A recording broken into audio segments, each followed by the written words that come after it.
Top 5 life insurance myth.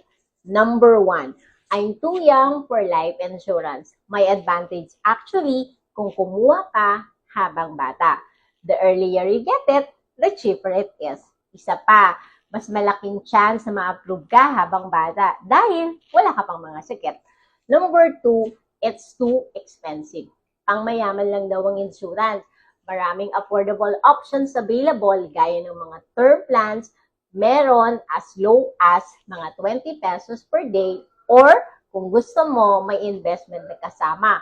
Meron ding mga nasa 1,000 to 1,500 per month.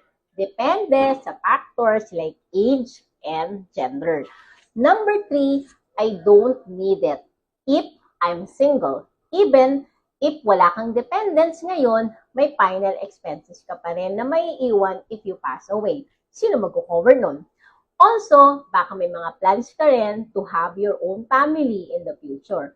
Why not get secured now in preparation for them? Number 4, employer-provided insurance is enough. While it is a nice benefit, it might not be enough to cover all your needs. Also, pag umalis ka sa trabaho mo, edi wala na rin yung coverage mo. Number 5, hindi naman nakaka-claim dyan eh.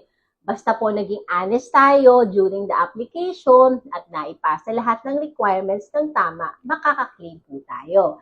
Just last year, Sun Life paid out 5 billion pesos in claims and maturities fulfilling its promises to clients. Huwag maniwala sa sabi-sabi lang. You might be missing out on the peace of mind insurance can give you.